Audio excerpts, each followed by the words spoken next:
We had a buyer almost lose thousands of dollars, and today I want to share that experience with you. You better get fired up.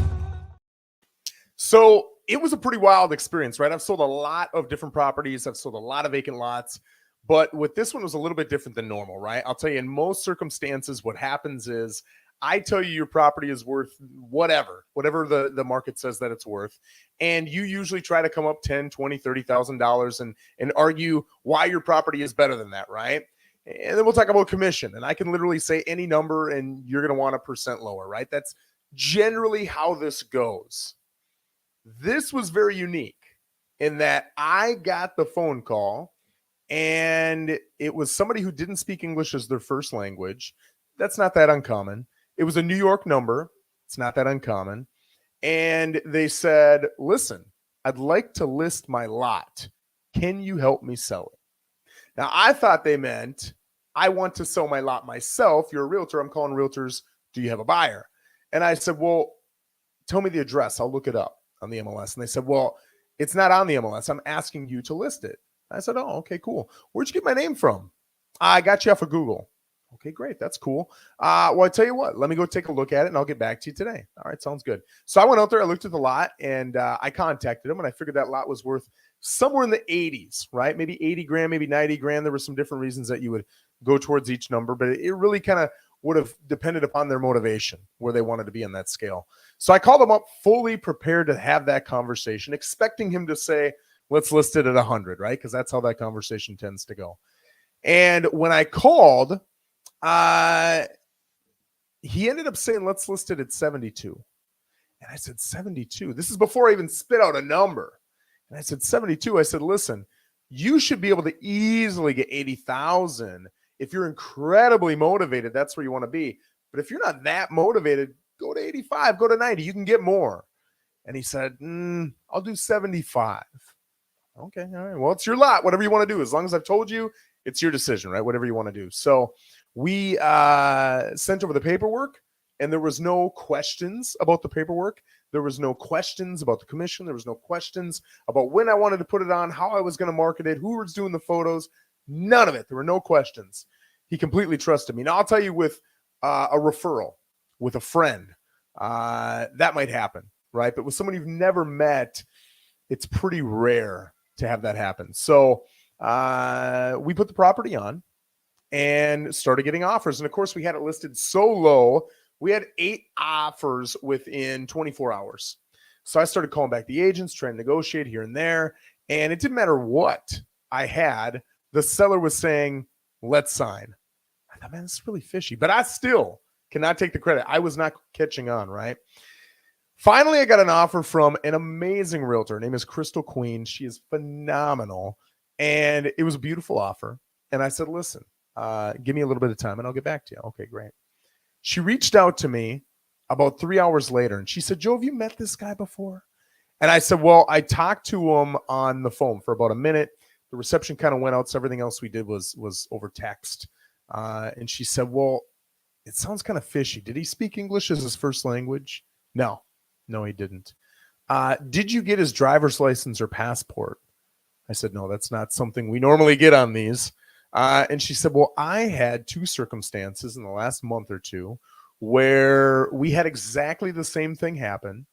And it ended up, we almost went to close. We had a buyer in contract. They put money into escrow. We're about to wire the funds. And luckily, we found out through title that it was a fraudulent seller. It wasn't even the real seller. And one of those sellers had a fake passport, a fake license. It was the real license, real passport of the real seller, but the guy who had him, they didn't know how he had gotten it because he was not obviously the seller, right? So I said, man, I don't even know what to do here.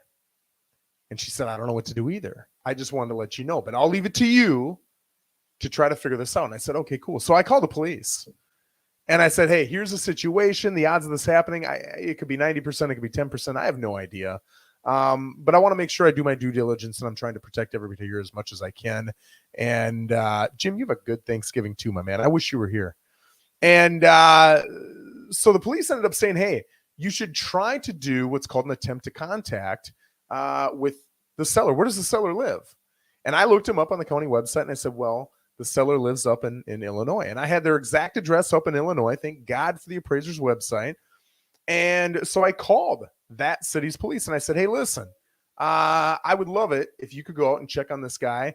And it's either going to be my client, he's going to call me and be like, why are you sending the police to my house? Or he's going to say, who are you? Right? Well, that's exactly what happened.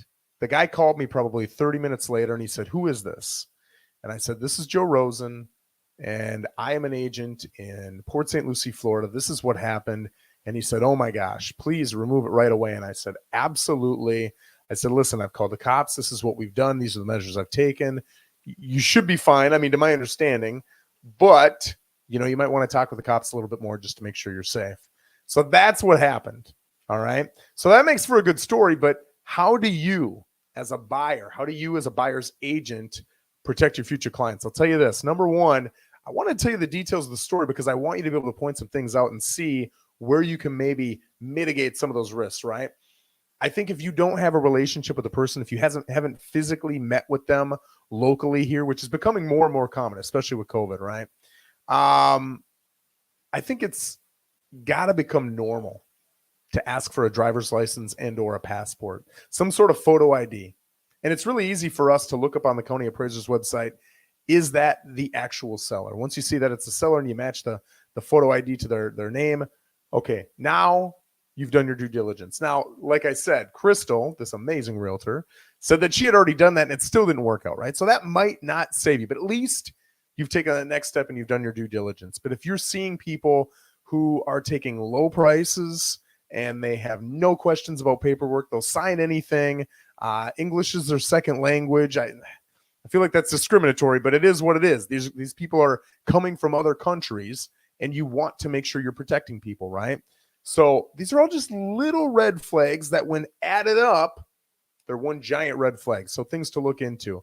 But definitely do that. And then you should, I recommend, have a great relationship with a title company, right? Get that over to the title company right away, and they can start digging into this stuff too. And I'll tell you, even if we had taken one of these offers and the buyer had put the money into escrow and everything else, we would still have 2, 3, 4 weeks before closing.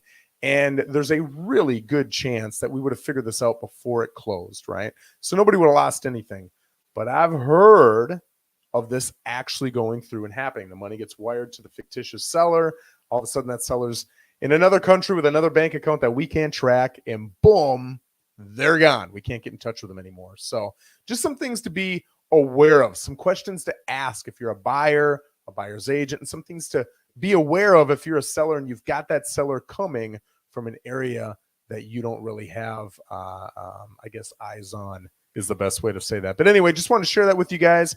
I appreciate you joining me here at, holy smokes, 8 p.m. on a Monday night. I hope you guys have a great beginning to a wonderful Thanksgiving week. Have a good one, guys.